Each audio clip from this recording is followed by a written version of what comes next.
So Wendy, who works for us, she sent me a thing that said there's a fine line between a long sermon and a hostage situation. So I'll do my best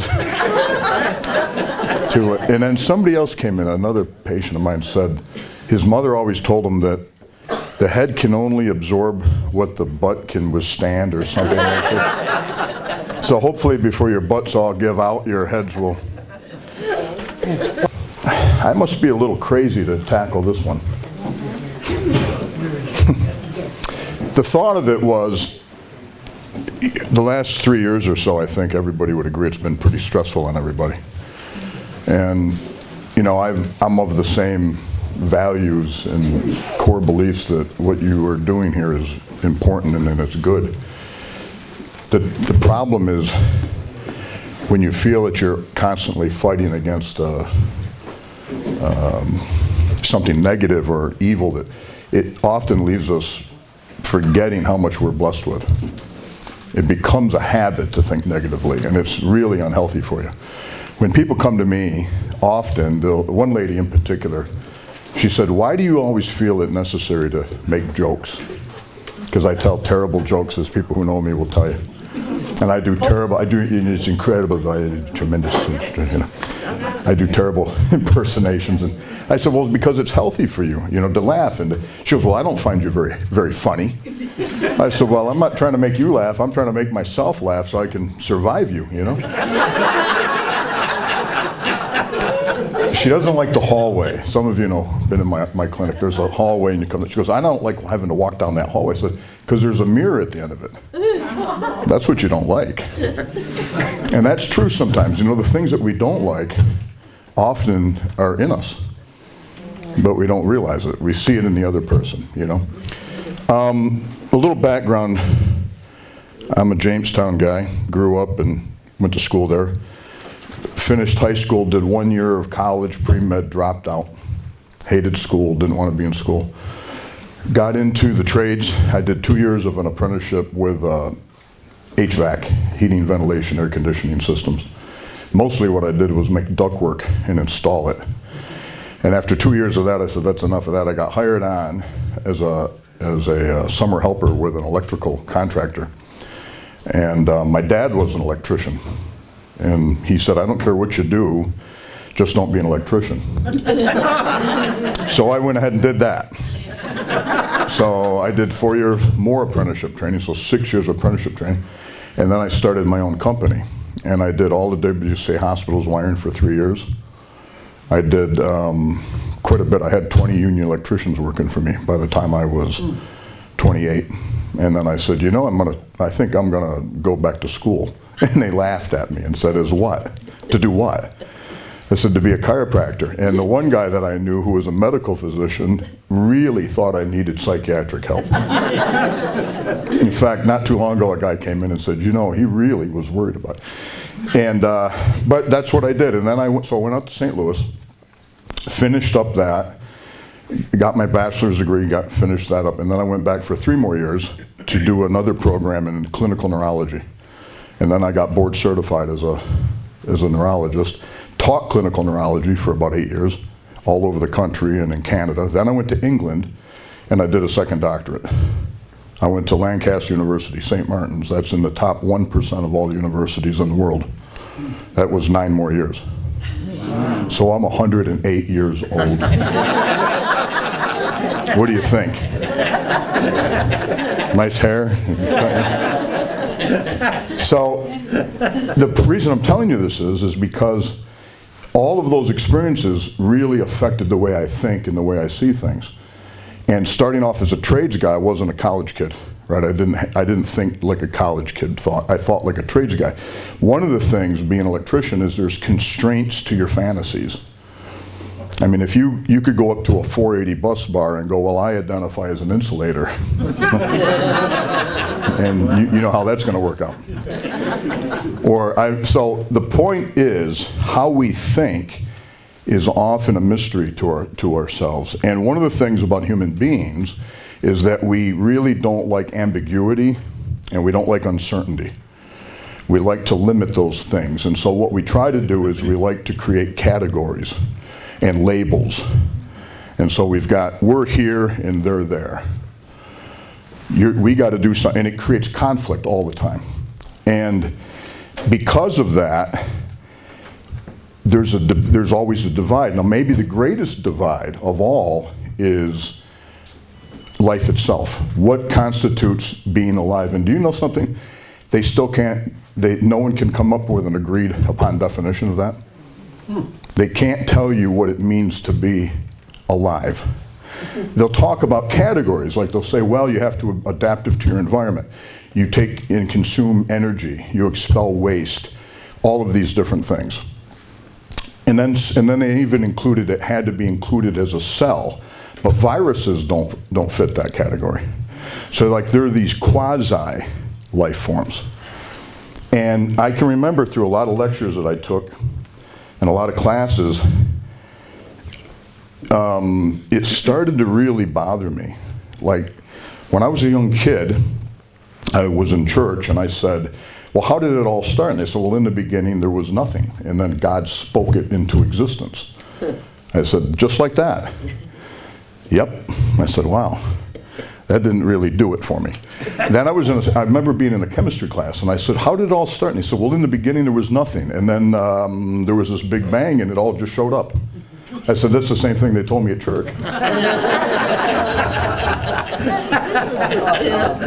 I was still confused. In 1910, there was a thing called the Flexner Report. It was funded by the Carnegie Institute to have a look at and evaluate medical school education in the United States. And what they decided was all of them, almost all of them, should be shut down. And because that was how bad it was. And all of the, what we would call now the alternative schools, like homeopathy and chiropractic and all of that, had to be shut down immediately. And the deciding factor was whether or not they believed in vitalism. That was the deciding factor, and still is the deciding factor to this day. Vitalism is the idea that there's something unique to living life forms, beyond the chemistry and beyond the material. The materialists said, no, there isn't. Everything can be explained through chemical reactions and physics and these things. So we had to get rid of the vitalist. Well, every alternative healthcare practitioner you've ever met or heard of believes in a vital life force. People of faith believe in this. But yet, they're often very, very likely to say, you know, those chiropractors, those guys, those are quacks. I go to a real doctor, right? I mean, I've listened to this for 30 years. This is not anything new to me. Now, it's changed a lot, but it's interesting. The question I have is, so you believe in the guy who believes you're nothing but a bottle of Windex. And the guy who believes there's a God-given life force in you, that's the quack. It's interesting, right? Yeah. So I'm going to talk today a little bit about vitalism, materialism, random chance, directed intelligence, and what to make of the whole thing. It's going to be short so that we don't have a hostage situation on our hands. There's been a few, I don't want to use the word theory because it's incorrect. Lay people use the word theory incorrectly all the time. A theory actually has a tremendous amount of evidence and research that supports it. A hypothesis is what most folks think of when they use the word theory. It's just a theory. No, theories are vetted, heavily vetted. A hypothesis is something less than a thesis, right? It's hypothesis. That means it's a guess. An educated guess, but it's a guess. So these are the guesses on the origin of life. One is this panspermia, which is Richer introduced this in 1865. The idea was that life came from some extraterrestrial origin, right? Maybe a microbe smashed into the earth that had microbes on it. That just kicks the can down the alley. It doesn't answer, well, where did those microbes come from? Well, maybe something smashed in and you get into this infinite regret. It doesn't answer it. But that was one thing that was attempted. The primordial soup, electric shock idea, you guys have heard of this, right? The Miller-Urey experiment in 1953 was supposedly settled this, where they took, under laboratory conditions, they tried to replicate early Earth. They had gases like ammonia and methane, hydrogen, sulfates, Not oxygen, but water. And then what they would do is they would charge it electrically.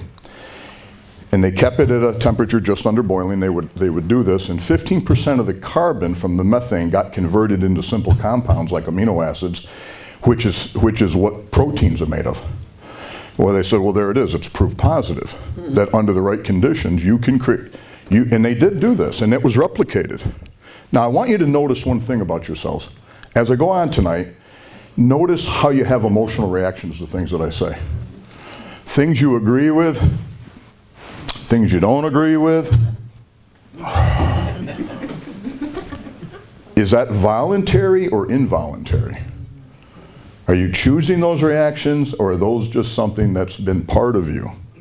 Something to think about, all right, for a little bit later. Interestingly enough, very recently with the Miller-Urey experiments, they found out that they now think that maybe the glass containers you used actually contaminated it because there's silica particles in the glass. So maybe he wasn't quite onto what he thought he was onto. Right, deep sea vents was another one. Biomolecules were thought to be formed in the depths of the oceans, and these vents came up and it allowed the seawater to come in contact from the minerals inside the Earth's crust. That created a warm alkaline environment containing hydrogen. Hydrogen reacts with carbon dioxide to form increasingly complex organic compounds. They've never been able to pull this off in a lab. So that one didn't seem to fit. Chilly start. Life began in ice.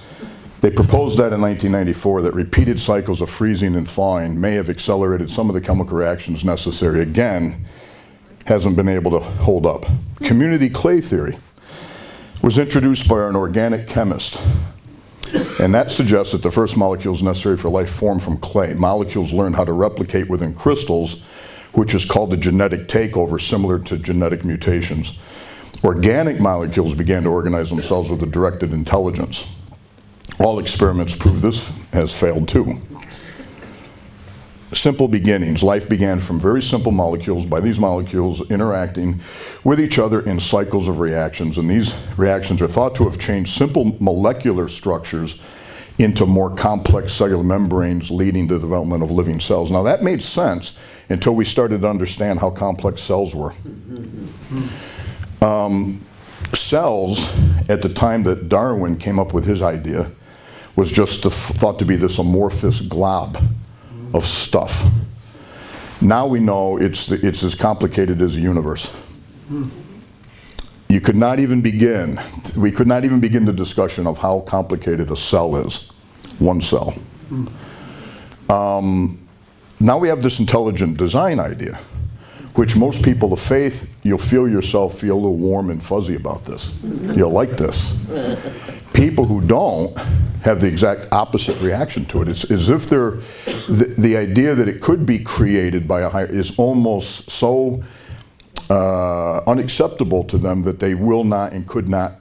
No different than the idea that it could just be random chance might be that way for you folks. But the idea is that the most reasonable explanation, now it's very important. I'm trying to think of the guy's name. It'll come to me. He's a PhD, he's a synthetic organic chemist. He is a Christian, but what's interesting about this guy is he says that he is not on board with intelligent design because he has no way to measure it. So as a scientist, he's okay with the idea, but he's not yet ready to. Does that make sense? But what he's saying is that there is no way that life started through random mutation. He's not sure what else to say about it. But this theory says, or hypothesis says, that the most reasonable explanation for the origin of life is that there was a guiding intelligence directing the formation of living organisms. The complexity of living organisms, even simple ones, make the likelihood of it being due to random chance untenable. Now, I'm going to talk about some numbers real quick, but I want to give you an idea about numbers. Some of you have heard of this, and some of you may have not have heard of it, but to put it in perspective, how long ago was 1,000 seconds? What would you guess? 17 minutes. How long ago was 1,000,000 seconds? 12 days. How long ago was 1,000,000,000 seconds? Almost 32 years. How long ago do you think a trillion, what's our debt right now? 30 trillion? 32. 32 trillion. How long ago was 1,000,000,000 seconds? Any guesses? 300 years? Almost 32,000 years. This, I mean, a trillion seconds. So the numbers I'm going to talk about, okay. So, atheists, very famous atheists will say, Richard Dawkins, have you heard of him? He's a famous British guy, right? And I went to school in Britain. I went to school in the UK. So I've listened to him speak. Living things are not designed, but Darwinian natural selection licenses a version of the design stance for them. Jerry Cohen, PhD, plants and animals seem intricately and almost perfectly designed for their lives. And Michael Shermer, who heads up the Skeptics Society, he said the reason people think that a designer created the world is because it looks like it was designed. But it's not designed according to them. It's randomness. Now, just to throw a little wrench in the works here. This is called a fractal geometry. Do you think that, if you saw that, would you think someone had to design that? Or do you think that came about from random? What would your guess be? Designed, right? But it's random. It's random. If you take a point, let me see if I can explain this. This is important.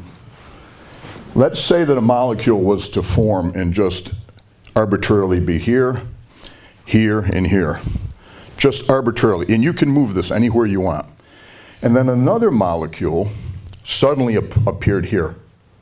We call that the seed molecule. There's going to be electromagnetic forces and chemical forces that are not directed necessarily by an intelligence. Like two magnets, you've seen that, right? They'll find their own place. This will simply equilibrate halfway in between these two. When that forms, it'll be there. You can pick any other one of these at random. You can pick another one at random, okay, like this one, and this will also equilibrate to this. Halfway in the middle, another one will form. This is not directed by any kind of intelligence. If you do this process over and over, you end up with those triangles. That's called fractal geometry. So the people who are on the evolutionary side of things say, look, things look designed, but they don't have to be designed. It can be random, but we think it's designed. All right, as the Brits would say, fair point. Fair point. Until this guy, till the 50s. You know what that is? Everybody knows what that is, right? DNA? The double helix, right? The twisted ladder, you got 4 nucleotide base pairs. The problem with this thing is Darwin had no idea about it. Nobody had any idea. More than just the chemistry is it encodes information. And that's going to be the problem. The information's the problem. Where did the information come from? Nobody has any idea. Because in order for you to create life, you have to create information. It's not a simple matter of just the chemistry. Does that make sense to you? And they'll say, well, then there was randomness. Most random mutations are deletions. And they'll say, well, but if it was effective and it gave you a survival advantage, then it existed. That's true, 100% true. But think about it. If my wife says, hey, you know, be nice to have a bigger living room. Well, what would be easier? Building a whole nother, or just taking out a wall? And a lot of times what happens with mutations is you're losing something. And now if it gives you a survival advantage, it exists. It'll hang around. It's good, but it's because of a deletion, not because of an addition. Right, now these guys are amino acids. This is simply a chemical. We don't care about all of the fancy chemistry. These amino acids are what builds proteins. One after another, after another, after another. That's what you need to have life, because everything's built out of proteins. Everything. And the way these proteins fold determines their functions. You guys, have you ever heard of something called combinations and permutations? A combination is how many possible ways something can come out. We don't care about the order. But a permutation, we care about the order. Keep that in mind. We're going to talk about this for a minute. Polypeptide versus proteins. You put a bunch of amino acids together and you get these simple chains called polypeptides. proteins are going to be the complex polymer structures of many amino acids all put together through peptide bonds. Now this is real important. I know it's boring, but hang with me just for a second. When we're saying life started, we're talking about cells. We're talking about living organisms, not just the chemistry. We had to form amino acids, and those amino acids had to link up one after another after another. The average size of like a small protein would be maybe 150 amino acids. Some of them have thousands of amino acids. They're very long. Now, you know what this is. Bicycle lock, right? You've got 4 wheels with 10 chances on each wheel. Agreed? Right. Now we want to figure out what the odds are of coming up with it. This is a permutation. The order counts. In a lottery, it doesn't matter, does it? You hit the numbers, it doesn't matter what order you have it in. This, it matters. Not only do I got to get the right numbers, I got to have it in the right order. What's the chance of hitting the first one randomly? 1 out of 10. What's the chance of hitting the first 1 and 2? Do you know? 10 times 10. 1 out of 100. How about third one? 1 out of 1,000. By the time you get to the fourth one, it's 1 out of 10,000. So the greater number of wheels, the better the protection you have, because the less likelihood somebody could just come up with it at random. Does that make sense? It's reasonable? Now when we look at dials, ranges, combinations, you guys probably can't read this, but it goes up exponentially, right? These ranges, 2 dials, 3 dials, 4 dials. When you get up to 5 dials, you're talking over 10,000, over 100,000 different combinations. That's with 5, with only 10. You know how many amino acids there are in your body? 20. Right? Some are essential, meaning you've got to get them from your diet. Some your body can make. When we're talking about proteins forming to produce living organisms, what's the odds that a single protein could form from random? Now, this is why I started off telling you 1,000 seconds is 17 minutes, 1,000,000 seconds is 12 days, 1,000,000,000 is 31.7 years, and 1,000,000,000,000 seconds is almost 32,000 years. Keep that in mind when we talk about these numbers. One protein consisting of 150 amino acids. Now imagine that as a lock. Yeah, except now you got 20 wheels, or 150 wheels. Each wheel has 20 possible amino acids, right? And guess what? Order matters here. You get one wrong, it's over with. It's over with. 10 to the 164th power is the chance of creating one protein. Not a functional living cell. One protein, one enzyme. This is called combinatorial inflation. This is what you end up with. Your chances are 1 out of 100 billion, trillion, trillion, trillion, trillion, trillion, trillion, trillion, trillion, trillion, trillion, trillion, trillion, trillion, trillion.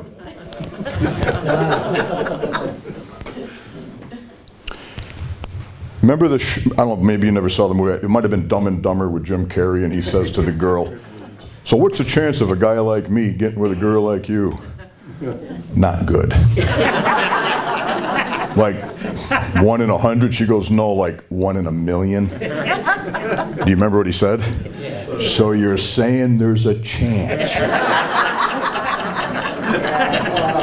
So we're talking about the chance. There's a chance. There's a chance. Right. If you take 7 cards at random out of a deck of cards, turn them over, do you know what the chance of those exact cards coming up in the order that they came up is? Less than 1 in a trillion. But it happened. It can happen. It can happen. See, so the evolutionists say, look, as amazingly unlikely as this may be, there's a chance, right? So the primordial soup, consisting of all 20 amino acids and other necessary elements, where the heck did they come from? Don't worry about that. 150 amino acids combine every second. Now follow the logic on this. Every second, you got another 150 combining. And you're looking for the right combination, because if you have even one off, it's gone, right? If even one amino acid sequence in the chain is incorrect, the chain's immediately destroyed and new assembly begins. Throughout the planet, 6,000 million trillion attempts will take place every minute. Every minute, all right? The oldest estimate age of Earth, now we could debate that all day, but let's give them their numbers, 4.6 billion years old. The number of incorrect chains will exceed 10 to the 58th power. Incorrect chains. Not even close to the 10 to the 164th necessary to produce a single protein by chance. How much time would you expect it to take to form one usable protein? Now think about this. One cell creature, an amoeba, it's made of one cell. Microscopic, can't see it. It can travel about a foot in a year. That's how slow it moves. We're going to put an atom on its back and send it off.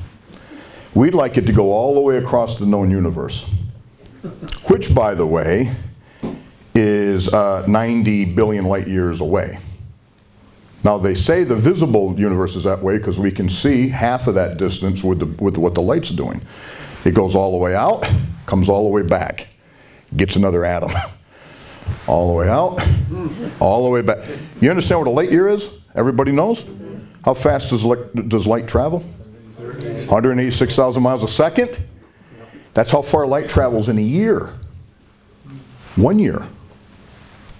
This thing's moving 1 foot a year. Right? It could carry one atom at a time until it had carried all the atoms on Earth, all the atoms in our solar system, the Milky Way. And as we wait for one protein to self-assemble, the amoeba moving at 1 foot per year, carrying just one atom per round, it'll transport the entire universe of atoms. It will do that more than 56 million times. Wow. Back and forth. Right. You're saying there's a chance, right? That's how long it would take for one functional protein to form. Right, single proteins made. Paul Nielsen, philosopher of biology. We still would not have life, according to him. We would have a lifeless arrangement of amino acids. The simplest cell we know of has over 300 functional proteins. And they have to come together at the same time. There's a guy, Michael Beebe, he talks about irreducible complexity. If you have a mousetrap, I take one part of it off, you don't have a mousetrap. Everything has to be there all at once. You're getting the idea of the odds of this happening? And not only would it have to happen once in one thing, that thing would have to survive and not be killed by the primordial soup and the radiation from the sun and everything else. Cells need more than proteins. They need complex sugars, carbohydrates, nucleic acids, DNA, RNA. Now remember this COVID vaccine they came up with? Where they were going to give you a piece of RNA? All these components have to be brought into the same environment at the same time within a cellular membrane. Right, a living cell. In order to make a cell requires you have all the parts consisting of thousands of what they call molecular machines all at once, and it cannot be constructed one at a time because one at a time doesn't do anything. They all have to come together. Everything works together in a causal loop. The higher level of organization transcends the pieces. That's called emergence. The higher and higher the complexity of life, the more complexity emerges. The spatial organization in the cell requires the molecules to be in the right place at just the right time. Right. DNA is copied. I've given talks, I think, to you guys on some of this. The polymerase, which is an enzyme that does the copying, has to find the exact spot in the DNA to start copying, right? It's got the blueprint. The RNA has to somehow hook up with the ribosomes. They're going to be in a particular place at the exact correct time. The proteins are then made and have to go into a particular place to do their job. That's a lot to account for by random chance. I mean, a lot, right? So you're saying there's a chance, right? The probability that you would get all these things in the same space at the same time becomes beyond unimaginable. And the probability that you would get them in a membrane enclosure, like the cell, is the next best thing to being impossible. Right. So here's the point, guys. While we're going about and everyone's fighting the good fight, and we're all doing these things, I want you to hopefully reflect a little bit on the miracle that this is. And if you're an evolutionist, it's even maybe a bigger miracle to think it just all kind of happened somehow. I mean, it bends my mind so much I can't conceive of it. And a lot of scientists will say, look, the best explanation we have is that some intelligent force guided this. Because if it's not for that, what I have to accept is so unimaginable that I can't accept it. Right? Now, this is a big conversation. People lecture for hours on this. I'm trying to give you just a little bit, and I'm trying not to turn this into a hostage situation. But remember something, that the person that you're talking about and the people that you most dislike, and you dislike what they're doing, would you be them had you lived their life? Had you had the same influences? We all would like to believe we have free will. We can choose what we want. How many here remember going to the drive-in movies, right? Most of you? Did you ever get the hankering for a hot dog at the break? Remember they used to give and you thought it was your idea? Then it turns out they put a little hot dog in the middle of the, right? Man, a hot dog would be awful. Why? Happens we sell those. Or popcorn, right? So you can be manipulated. We all can be manipulated. And the most dangerous thing, in my opinion, is when we get manipulated about things that we most believe, because then we stop being critical. Does it make sense? I'm dedicating this tonight to this guy here. He was one of my very best friends. I knew him for 30 years. We met back in 1993. His name was Dr. Fitzgerald. He was a student of mine and a colleague of mine. He went on to teach anatomy and physiology at 2 top 10 universities. And by all practical, most people would say he and I did not have anything in common. But what we did have in common was core values and respect. We weren't on the same page politically a lot of times. I was more conservative in some ways, and he was more conservative in other ways. You know? But we had a 30-year friendship. He passed away recently, and I'm going to miss him. I want to talk about his son, Stephen, and hopefully you can see this at some point. Your dad was very, very proud of you, and we had a lot of conversations. And what this guy did, he was voted Teacher of the Year several times, and he's a great guy. But if he and I can do that, the whole point of it, I think we have to start thinking hopefully and positively a little bit. I think we can get out of all of this without turning people into enemies. I think it's possible.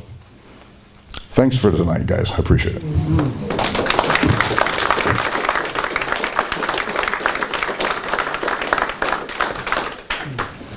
The point being, why do you care about human rights? Why do you care about, if it's all random? Sam Harris is a famous atheist, and he doesn't even believe that there is free will, okay?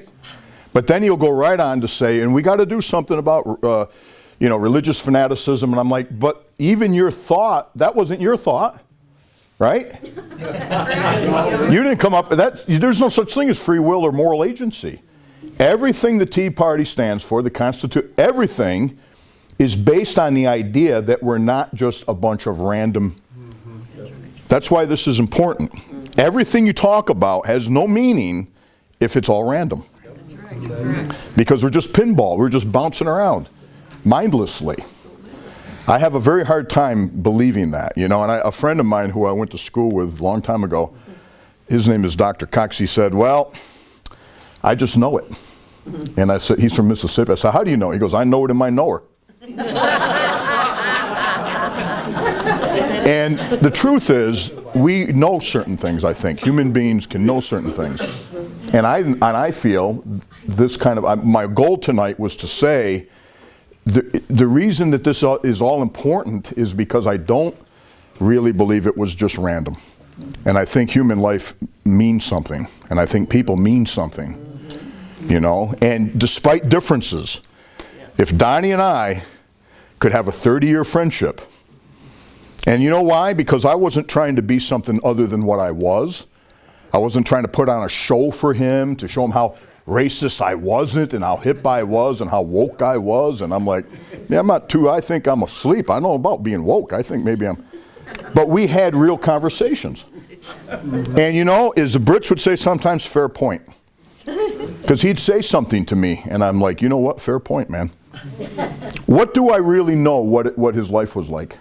I really didn't, really. And he didn't really know what my life. So what happens is you start labeling each other. But you don't talk to each other, not really.